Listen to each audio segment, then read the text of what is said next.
Assalamualaikum warahmatullahi wabarakatuh. Waalaikumsalam warahmatullahi wabarakatuh. Bagaimana kabar anak-anakku? Semoga antum di rumah selalu mendapat lindungan Allah Subhanahu wa taala. Amin. Pada pertemuan kali ini kita akan belajar biologi dengan Pak Ahmad Arif Saputra di sini. Apa yang akan kita bahas pada pertemuan kali ini? Yuk cek video selanjutnya. Pak Arif. Oh iya, gimana Pak? Apa yang akan kita bahas pada pertemuan kali ini? Oke, jadi anak-anakku sekalian, kita hari ini akan membahas berkaitan dengan materi keanekaragaman hayati. Itu Pak. Sebenarnya apa sih keanekaragaman itu Pak Arif? Oke, dari katanya saja keanekaragaman berarti tidak hanya satu macam, beraneka ragam gitu ya Pak. Jadi di sini juga ada kata keduanya yaitu hayati. Nah, ingat lagi hayati berarti berkaitan dengan makhluk hidup. Kalau digabungkan, keanekaragaman hayati itu berarti keseluruhan variasi baik berupa bentuk, penampilan, ukuran, ataupun sifat yang dimiliki oleh seluruh makhluk hidup. Seperti itu. Ya. Betul Pak. Jadi untuk keanekaragaman hayati ini kita bisa lihat di sekitar kita. Kan banyak sekali makhluk hidup, ada flora, ada fauna, itu kan corak penampilannya ya, bentuk tubuhnya, jenisnya itu kan beragam. Tidak hanya satu macam. Seperti halnya di sekitar kita ini ya Pak Ahmad. Ini kan ada tumbuhannya, ada rumput, kemudian ada pohon ini ya palem, kemudian di sekitar kalian juga mungkin di sekitarnya kan ada pohon mangga, pohon pisang. Nah, itu kan berbeda-beda. Jadi keanekaragaman hayati itu ya mencakup seluruh variasi yang ada di makhluk hidup. Seperti itu Pak. Macam-macam keanekaragaman hayati itu apa aja Pak? Jadi rumput, apakah itu termasuk? Nah ya, jadi keanekaragaman hayati itu sebenarnya dibagi menjadi tiga ya. Jadi yang pertama ada keanekaragaman hayati tingkat gen, yang kedua ada tingkat spesies atau jenis, yang ketiga ada tingkat ekosistem Pak. Jadi untuk keanekaragaman tingkat gen itu berarti keanekaragaman yang dimiliki oleh satu jenis makhluk hidup tertentu ya, disebabkan karena perbedaan genetis, tapi makhluk hidupnya sama. Contoh kita manusia ini, antara Pak Arif dengan Pak Ahmad ini kan sama-sama manusia ya, tapi lihat dari bentuknya, kemudian bentuk muka mungkin, terus warna kulit itu kan berbeda Pak.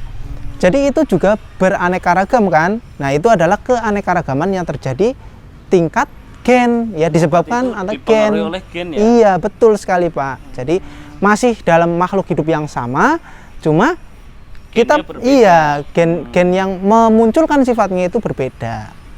Nah, terus yang kedua Pak.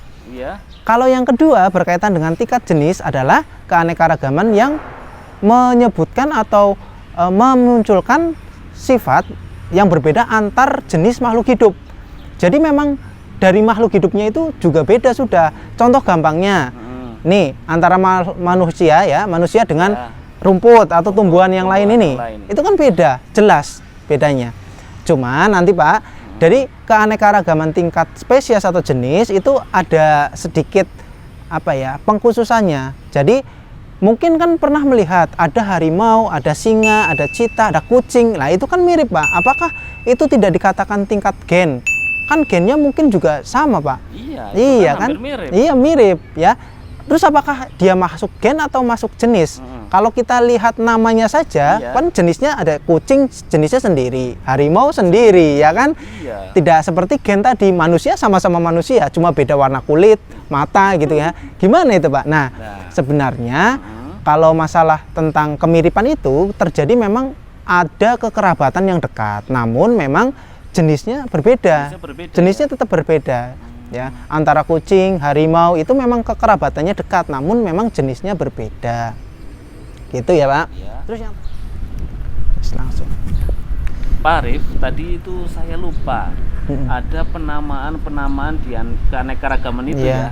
Nah, bagaimana sih cara penulisan keanekaragaman itu? Penamaan makhluk hidup ya Pak. Penamaan makhluk hidup maksud saya. Oke. Jadi mungkin yang sudah familiar ya bahwa biologi itu dikatakan banyak nama ilmiahnya gitu ya. Atau dari SMP mungkin ya ada nama ilmiah dari makhluk hidup gitu ya. Jadi penamaan makhluk hidup itu tadi Pak Arif bilang jadi berdasarkan tata nama binominal nomenklatur yang dicetuskan oleh Carolus Linnaeus ya. Carolus Linnaeus itu salah satu bapak taksonomi ya, pengklasifikasi makhluk hidup, dengan menamakan makhluk hidup dengan dua suku kata ya, dua kata. Kata pertama tadi sudah Pak Arif jelaskan, yaitu petunjuk genus. Yang kata kedua merupakan petunjuk spesies. Kemudian caranya adalah nama ilmiah dituliskan berbeda dengan kata-kata lain yang ada di tulisan. Bisa dicetak miring, dicetak tebal, atau di garis bawah. Jadi dibedakan dengan kalimat atau kata yang lain dalam tulisan. Kemudian huruf pertama, kata pertama itu harus ditulis kapital. Sementara huruf pertama kata kedua itu ditulis tidak kapital atau kecil. Ya, contoh Mangifera indica. Mangifera itu kata pertama berarti M-nya kapital. Nah, indica berarti kata kedua berarti I-nya kecil. Ya, seperti itu. Jadi pertama harus terdiri atas dua kata. Kata pertama itu petunjuk genus, ya. Yang kedua, kata kedua adalah petunjuk spesies. Kemudian huruf pertama kata pertama itu ditulis kapital, huruf pertama kata kedua ditulis kecil atau tidak kapital. Jadi seperti itu, ya.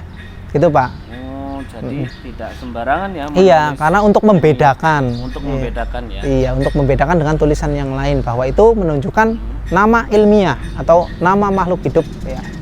Seperti itu ya, anak-anak. Jadi ketika kita menulis ilmiah juga ada pedomannya. Kita lanjut ke video berikutnya. Pak, ini saya masih bingung ya. Iya. Tentang perbedaan antara gen sama spesies. Ya. Tadi itu. Saya masih bingung gitu loh. Oke. Sebenarnya gampang ya, anak-anak semuanya, Pak Ahmad juga, untuk membedakan bagaimanakah cara membedakan antara keanekaragaman tingkat gen dan spesies. Seperti di awal tadi Pak Arif sudah bilang, ya. Bisa dilihat dari apakah makhluk hidupnya itu memang sejenis, ya. Contoh antara manusia dengan manusia yang lain, ya. Itu kan satu jenis manusia. Itu jelas gen, karena gen, ya. Ya. Gen. Tapi kalau jenis, bedakan saja jenis makhluk hidupnya. Antara misalkan burung perkutut dengan burung elang, kan sudah burungnya beda ini. Kemudian ada sapi, ada kambing, beda. Itu adalah keanekaragaman tingkat jenis. Gampang seperti itu. Nah, kalau permasalahan yang tadi seperti kucing, harimau itu yang sangat mirip, sebenarnya dilihat saja nama ilmiahnya. Contoh ya, ada namanya Felis domesticus, ya. Felis domesticus itu nama Latin dari kucing kampung biasa. Nah, dibedakan dengan tadi, kenapa mirip dengan harimau? Karena nama ilmiahnya juga mirip, Pak. Jadi kalau kucing biasa itu Felis domesticus, kalau misalkan macan atau harimau itu Felis tigris. Sama-sama Felis, jadi dia punya kekerabatan, tapi dia tidak sama persis, ya, beda jenisnya. Nah, kalau dua nama spesies itu kita sejajarkan, sandingkan, kok antara depan dan belakang beda, pasti itu tingkat jenis. Ya, contoh kita tuliskan ya. Nah, kalian juga bisa tuliskan tadi. Contohkan ya, Pak. Contoh lain yang pertama mangga, ya. Mangga itu nama ilmiahnya mangga harumanis misalkan ya. Itu Mangifera indica. Mangifera indica. Ditulis saja Mangifera indica, tulis. Kemudian yang satu lagi ada mangga kueni. Itu Mangifera odorata. Ditulis. Nah, kata depannya sama, Pak. Mangifera, sama-sama Mangifera. Berarti dia punya kekerabatan. Tapi kita lihat kata yang kedua. Yang satu Mangifera indica, yang kedua Mangifera odorata. Nah, kalau depannya sama belakangnya beda, itu pasti keanekaragaman tingkat jenis. Oh, seperti iya, gampangnya seperti itu sebenarnya. Ya, kalau depan dan belakangnya itu jelas-jelas berbeda, contoh antara padi ya, Oryza sativa dengan tadi mangga, Mangifera indica, kan sudah jelas beda namanya. Iya, itu sangat jelas menunjukkan keanekaragaman tingkat jenis atau spesies. Kalau gen, kalau gen ini, Pak, tambahan, kalau tingkat gen yang sama-sama individunya, contohnya tadi padi aja gampang, Oryza sativa, varietasnya rojolele. Nah, kemudian dengan padi Oryza sativa, ya, terus varietasnya IR64. Kan nama latinnya sama, Oryza sativa dengan Oryza sativa. Pak ada embel-embelnya varietas, nggak masalah, itu kan varietas berarti variasi di makhluk hidup itu tersebut ya. Contoh sama Homo sapiens. Homo sapiens varietasnya saya kulitnya sawo matang, Pak Ahmad lebih putih. Nah, itu kan sama. Iya, itu gen. Seperti itu ya anak-anak. Ya. Terus yang terakhir, yang ketiga ada keanekaragaman tingkat ekosistem. Jadi kalau ekosistem itu ya keanekaragaman tempat di mana makhluk hidup itu tinggal. Ya, kan ada yang di perairan, ada yang di daratan. Di daratan nanti banyak juga, ada yang di gurun, ada yang hutan hujan tropis, ada yang di mana? Ada di tundra, ada di taiga, ada di padang savana, gitu kan beda-beda. Ya. Iya.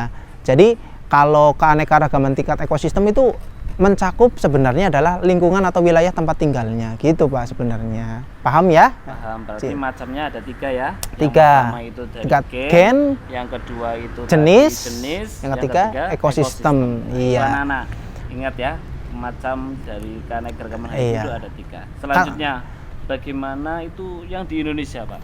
Oke, jadi kita patut bersyukur ya Pak. Sebenarnya di Indonesia ini sebenarnya sebagai mega biodiversity. Jadi mega biodiversity itu artinya keanekaragaman yang cukup besar ya, yang ada di dunia ini. Salah satunya di Indonesia. Tapi sangat miris Pak. Jadi dewasa ini ya, sekarang ini sering sekali adanya ulah campur tangan manusia yang merusak. Akhirnya keanekaragaman yang begitu banyaknya di Indonesia lama-kelamaan sudah punah. Nah, itu yang sangat disayangkan. Berarti keanekaragaman hayati itu bisa punah ya? Bisa. Jadi contohnya gini Pak. Jadi kalau kita lihat ekosistem ya, ekosistemnya aja. Jadi tempat tinggal makhluk hidupnya, kalau kita lihat di mana ada suatu ekosistem, pasti di situ hewan atau tumbuhannya khusus ya. Jadi tidak semua hewan bisa menempati ekosistem tertentu juga yang bisa ditinggali oleh makhluk hidup khusus itu. Contoh misalkan seperti halnya di gurun, kan panas. Kalau misalkan ada sapi di sana, kira-kira gimana Pak? Iya ya. Iya. Jadi setiap daerah itu punya ciri khas atau keistimewaan tersendiri. Makhluk hidupnya pun juga khusus, ya, tidak bisa dibolak-balik. Tapi Pak, kalau saya menanam kaktus, itu kok bisa di daerah Indonesia ini? Nah, itu karena gini. Kalau di tempat asalnya dia panas sekali saja mudah untuk tumbuh, apalagi yang di tempat kita yang subur, kan akan sangat lebih mudah gitu ya. Tapi jangan dibalik, makhluk hidup yang ada di sini dipindah ke sana, nggak bisa, nanti mati gimana gitu ya. Kemudian yang jadi kata kunci tadi, kenapa ekosistem itu bisa berubah? Contoh kan gampang, apakah wilayah kalian atau sekarang ini Pak Arif dan Pak Ahmad itu berada memang dulunya seperti ini? Nah, pasti kan bukan. Mungkin saja dulu ini hutan yang sangat lebat rimbun, tapi sekarang sudah dijadikan bangunan, ya. Jadi bisa berubah. Nah, kemana makhluk hidupnya? Pertanyaannya kan di situ. Ya mungkin dia berpindah, mungkin juga sudah mati atau punah. Nah, itulah yang menjadi salah satu hal yang menurunkan tingkat keanekaragaman hayati. Seperti itu, Pak. Berarti manusia juga bisa merusak ya? Bisa, ya, bisa. Nah, ya. Upaya apa yang bisa kita lakukan dan melestarikan keanekaragaman hayati itu, Pak? Nah, sekarang kembali lagi ke diri kita. Jadi kalau kita itu pengen lestari semua alam yang ada di sekitar kita, ya satu, tetap menjaganya ya.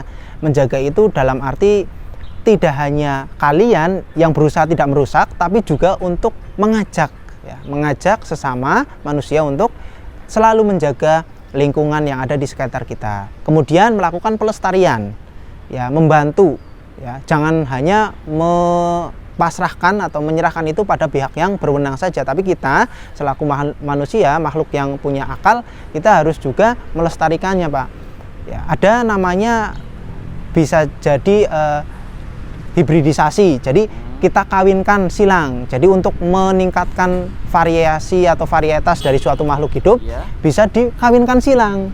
Itu kan menambah keanekaragaman, seperti itu. Ada juga namanya domestifikasi. Jadi mengambil, tapi ini dalam hal yang positif ya, mengambil makhluk hidup yang liar, kita istilahnya diambil kemudian kita perbanyak atau kita ternakan seperti itu bisa Pak. Tapi dengan tujuan untuk melestarikan, bukan untuk untuk mencari keuntungan, jangan.